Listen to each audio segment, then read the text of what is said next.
Bonjour à tous et bienvenue sur ma chaîne. Alors aujourd'hui, j'ai retrouvé dans ma voiture, ça faisait longtemps que j'ai toujours en général une crème pour les mains et c'était celle que j'avais eue sur une édition de Noël 2016, donc ça remonte quand même, c'était il y a 2 ans. Et du coup, comme j'ai vu que sur la mousse anti-repousse de poils de chez Yves Rocher, il y avait pas mal de vidéos, j'ai pensé que vous étiez vachement intéressé par la composition euh, des produits de chez Yves Rocher. Donc du coup, je me suis dit, cette crème, elle est là, c'est pas pour rien. Donc du coup, voilà, c'était une édition assez sympa. C'était à la vanille épicée. C'était une crème pour les mains qui avait une texture un peu spéciale, mais bon, qui hydratait un petit peu, quoi. Et puis bon, bah, vous voyez l'état du tube, je l'ai plutôt bien utilisé. Et puis il y a 2 ans, j'étais loin de m'imaginer et de penser à tous les ingrédients qu'on pouvait avoir dans les cosmétiques. Par contre, du coup, aujourd'hui, j'ai regardé un petit peu ce qu'il y avait à l'intérieur. Et c'est pas une grande surprise parce que je m'y attendais un petit peu. J'ai regardé pas mal de produits Yves Rocher et je me suis rendu compte qu'ils avaient certains ingrédients controversés. Voilà. Après, moi, j'aimais beaucoup les packagings de Noël chez Yves Rocher. Ils sont vraiment très beaux. Et quand on a envie d'avoir une jolie salle de bain à Noël, bah, on achète toute la collection comme je l'avais faite. Et du coup, c'est beaucoup plus sympa et enjolivant, on va dire. Voilà, donc du coup, pour les ingrédients, on a la liste justement derrière, à côté du code barre. On a du phénoxyéthanol, donc malheureusement, c'est un ingrédient controversé et synthétique. Alors, l'ingrédient synthétique n'est pas reconnu par la peau, hein. Les ingrédients qui sont reconnus par la peau, c'est bien évidemment les ingrédients végétaux.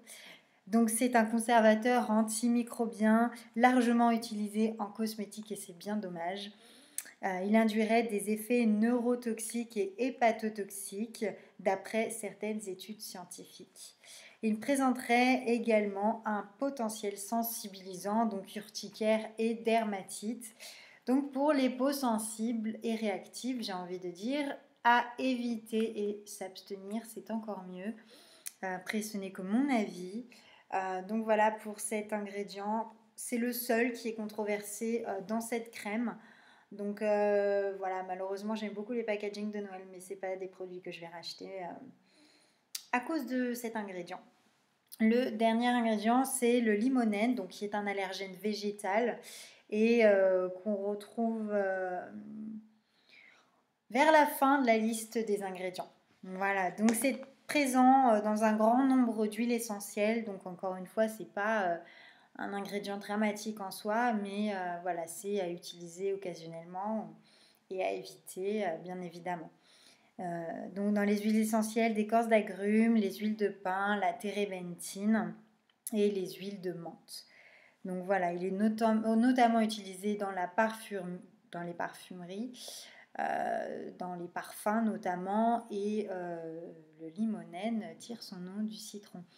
Donc c'est vraiment pas un ingrédient alertant, mais quand même, voilà.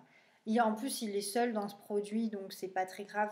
Après, vu qu'il est combiné quand même à un ingrédient controversé, j'ai envie de dire globalement, cette crème-là, pour moi, elle n'est pas utilisée. Voilà, encore une fois, c'est que mon avis, donc libre à vous de vous faire le vôtre et de décider si vous allez acheter les prochaines collections spéciales Noël de chez Yves Rocher.